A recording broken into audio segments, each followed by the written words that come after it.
Opa, galera! Bom dia, boa tarde, boa noite. Você que está começando ainda essa jornada, né, com o objetivo de passar no vestibular para o ano que vem. Né? Vamos lá, vamos continuar aqui. Se você caiu de paraquedas e não viu lá o começo, que eu sugiro que as aulas sejam acompanhadas em ordem, porque a química é uma escada. A gente vai um degrau de cada vez e a gente chega no final tranquilo. Mas se você não está acompanhando desde a aula passada, meu nome é Luiz Eduardo Aleotti, tá? Vou passar com vocês aqui toda essa química e vamos encarar juntos esse Enem, tá? Essa aula não é nenhuma aula de química, é mais uma aula de história. A gente vai falar sobre os modelos atômicos, para a gente começar a tentar entender o que é um átomo, o que é um elemento químico, tá? Vamos com calma. E a gente vai chegar lá. Átomo. É um negócio... né? É um termo bem recente. Vem lá do século V a.C. Átomo. Indivisível. É o que significava em grego. É um termo que foi cunhado por Leucipo e Demócrito. Né? Dois filósofos da época. Estranho a gente pensar hoje em dia, mas na Grécia Antiga, os cientistas e os filósofos eram as mesmas pessoas. Para eles, filosofia era a ciência. Foi aí que nasceu a ciência. Tá? Mas, num termo mais moderno para a gente, o átomo é a unidade básica da matéria. Lembra? Eu falei que tudo é matéria? Né? Tudo que tem massa ocupa lugar no espaço. Eu, você, a TV, tudo é matéria. E o átomo é a menor unidade. Não exatamente, mas a princípio sim, é o tijolinho que compõe essa matéria. Tá, essa primeira pessoa que tentou entender o que era esse tijolinho foi o Dalton, em 1808, com o famoso modelo da bola de bilhar. Essa bola azul aí do lado não é um enfeite, não é um desenho aleatório. É o que ele achava que era o átomo. Ele achava que o átomo era uma bola. O que é? Uma esfera maciça e indivisível. Que tudo era composto por várias bolinhas pequenas, maciças, que não davam para dividir, grudadas bem juntas entre si. Ele tinha uma noção que existiam elementos diferentes. Mas ele dizia que os elementos eram diferentes, né? A composição era diferente de acordo com o tamanho, com a massa da bolinha. É uma ideia bem interessante para começar e ficou alguns anos. Até que veio o Thomson, em 1897. O Thomson, ele usou uma ampola de William Crookes. Você não precisa saber isso direito não, mas a ampola é um vidro. Calma. Ele estava trabalhando com eletricidade. Bem engraçado, né? Alguém trabalhar com eletricidade sem saber que existiam elétrons. Enfim. Ele estava trabalhando com eletricidade. E daí ele viu que gases não conduzem eletricidade direito. Mas que se ele usasse essa ampola com um gás numa pressão baixíssima, ele conseguia passar a eletricidade pelo gás. E funcionava. Só que, quando ele passava a eletricidade, ele emitia uns raios que ele chamou de raios catódicos, porque saía do cátion. Cátion? Calma. Vemos lá depois na eletroquímica o que significa isso. Tá? Mas ele chamou de raios catódicos. Interessante. Ele quis tentar ver o que eram esses raios catódicos. Por que saía isso de um gás? Por que não saía isso de outras coisas? Daí ele colocou em volta desse vidro, ele colocou um campo elétrico uniforme. Você vai estudar isso lá na física, o que é isso de verdade. Mas basicamente, de um lado ele é inteiro positivo e do outro era negativo. E ele viu que esses raios catódicos, o que acontecia com eles? Eles desviavam para o lado positivo. eles desviam para o positivo. Então significa que o átomo não é uma bolinha indivisível e neutra, porque eles sabiam que o átomo em geral não tem carga. Mas ele tinha alguma coisa negativa nele. Se ele tinha por isso que ele ia para o positivo. Ele tinha uma coisa negativa? Bom, então o Thomson sugeriu que o átomo era uma bola grande, gelatinosa, com várias bolinhas negativas. A grande positiva com várias bolinhas negativas que equilibrariam essa carga positiva. Isso aqui. E esse é o famoso modelo do pudim de passas.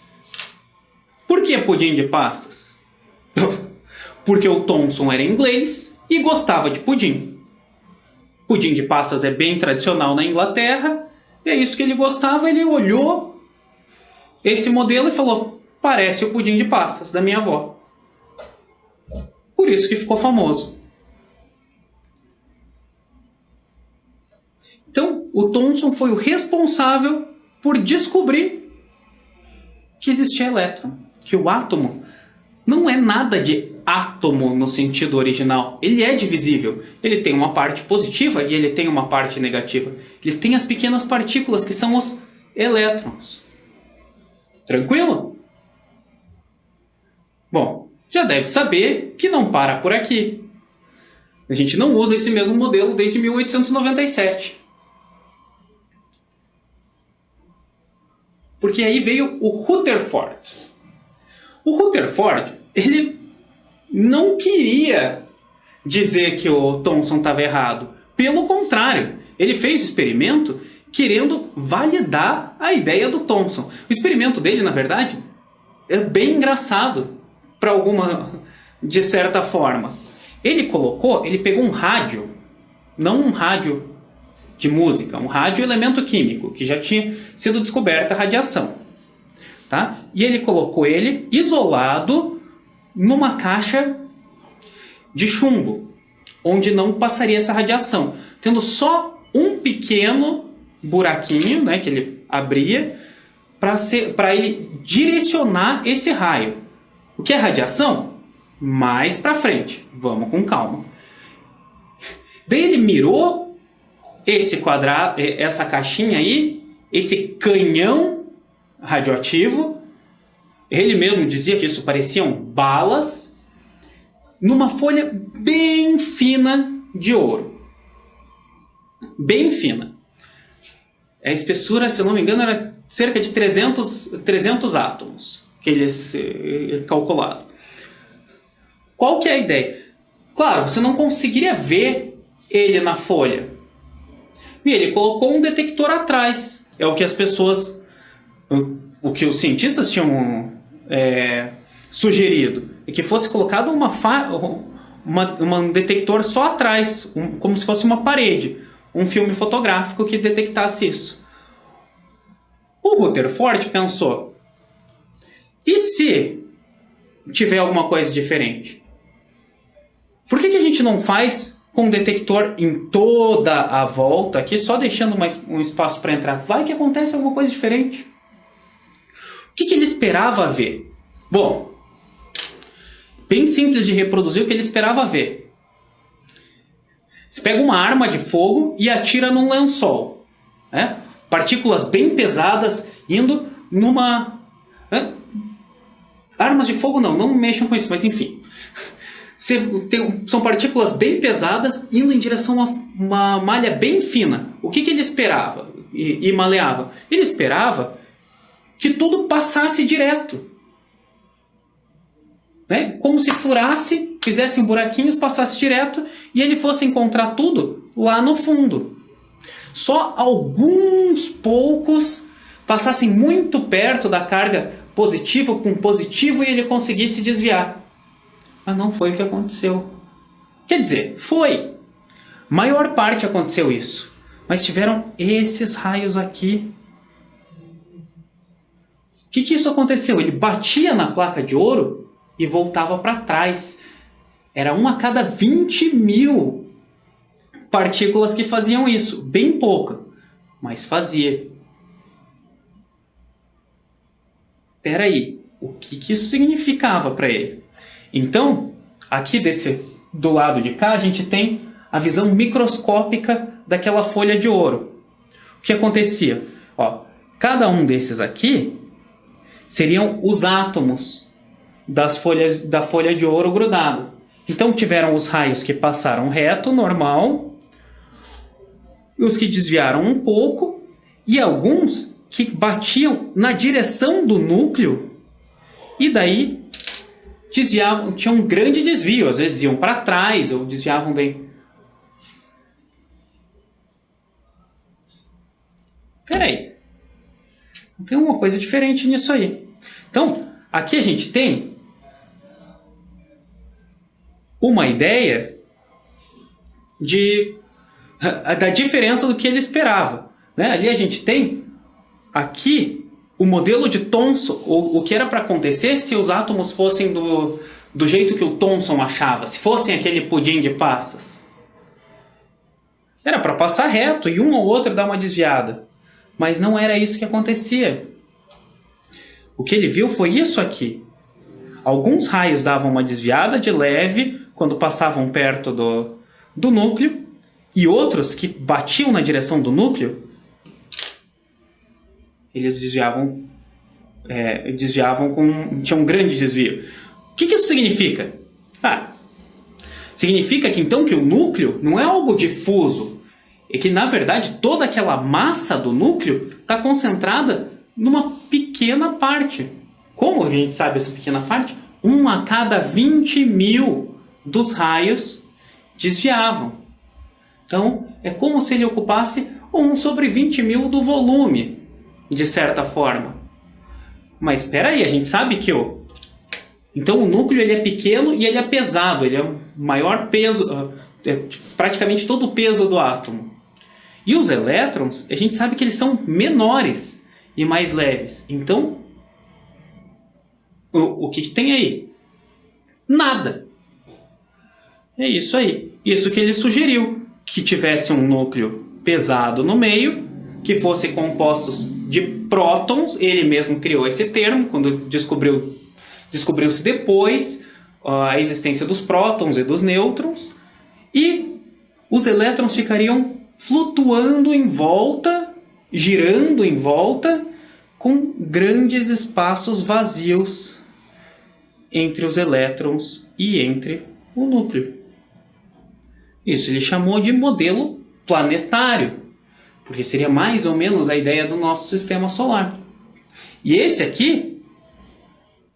desenho aqui, é o desenho mais clássico, o desenho mais conhecido, porque é um átomo.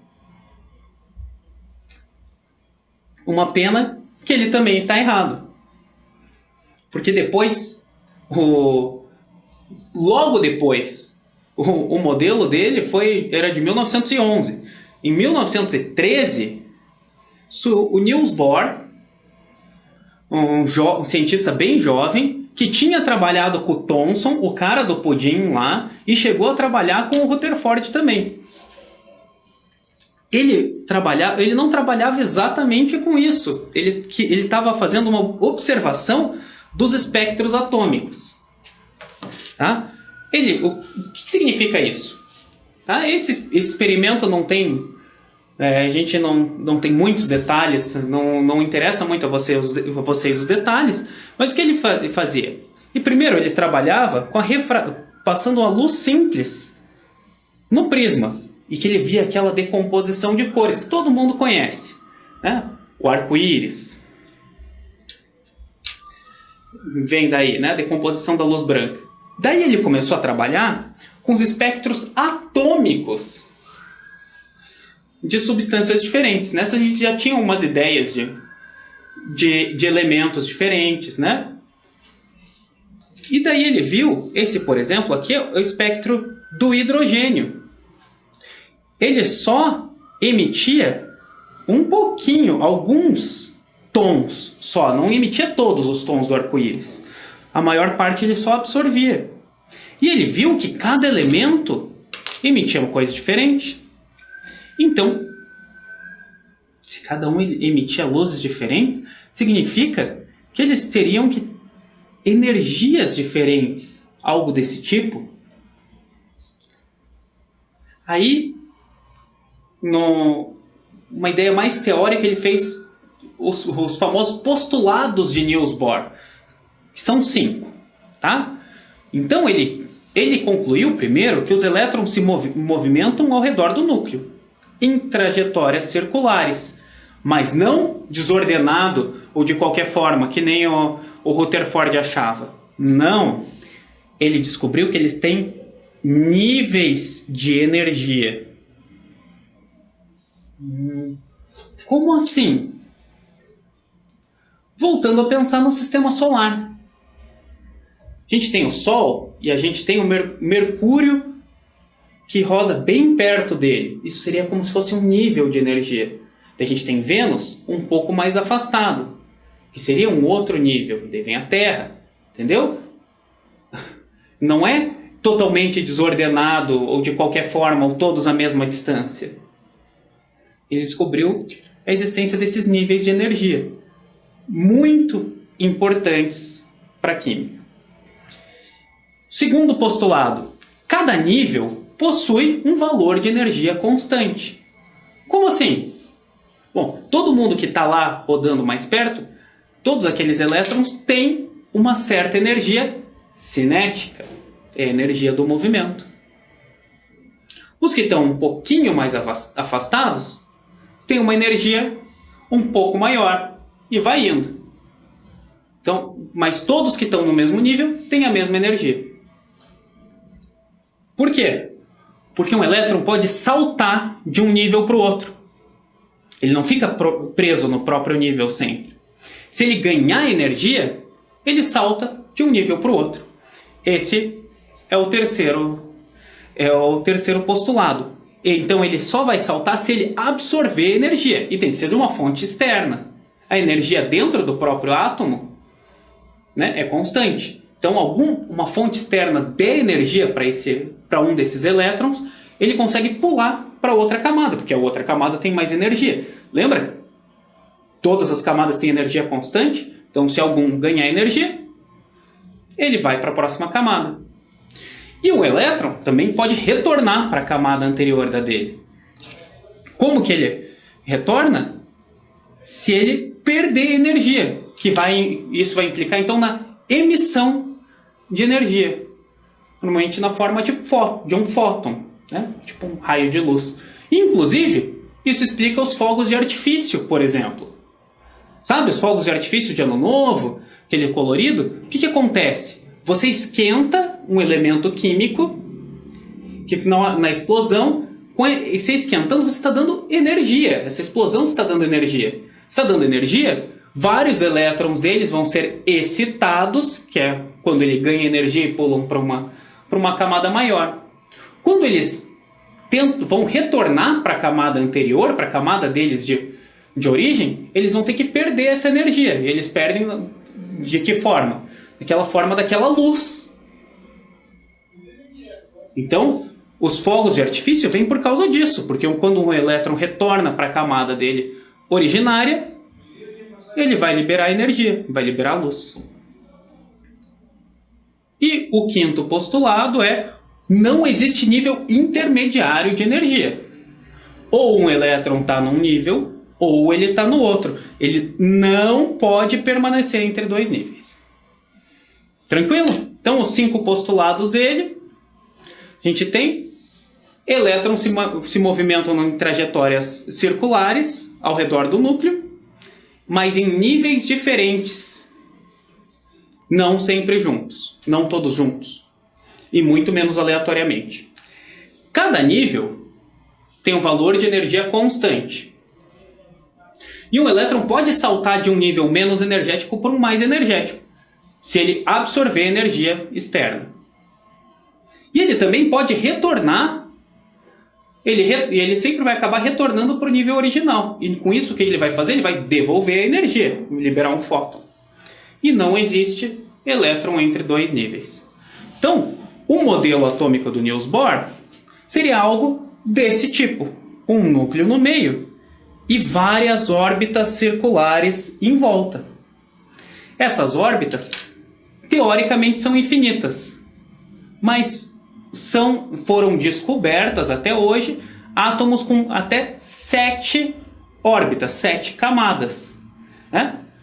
São as camadas K, L, M, N, O, P e Q. Esses são os níveis de energia. E esse aqui é o modelo atômico que a gente usa atual. Tá? Já foram descobertas mais coisas que vamos entrar em mais detalhes numa próxima aula, que são os subníveis de energia. Os subníveis S, P, D e F, que ficam dentro dessas camadas. Mas isso vamos para uma próxima aula. Assim como a gente vai entender como que são formadas as coisas, né? O Dalton tinha já uma ideia de elementos químicos serem diferentes de alguma maneira. Mas o que é um elemento químico? O Boyle, lá no começo, lembra? O cara que um dos fundadores da química, ele dizia que elemento químico era tudo aquilo que não pode ser decomposto por nenhum método conhecido. Um termo meio batido. Isso era quase, na verdade, definição de átomo em geral. Hoje em dia, a gente considera um elemento químico um conjunto de átomos com as mesmas propriedades. Então, todos os átomos que são do jeito X são hidrogênio. Todos que são do jeito Y são hélio. E de todos os jeitos. Como que a gente vai... O que isso significa? Fica para a próxima. Vamos ver isso na aula de tabela periódica e de estrutura atômica. E vamos detalhar bem isso. Tá bom? Chega de história por hoje. Tá? Todo o material de apoio para vocês estudarem, para essa jornada de vocês, está lá no site da Cultive. Vamos juntos. Vou acompanhar vocês até o final dessa jornada. Até a próxima!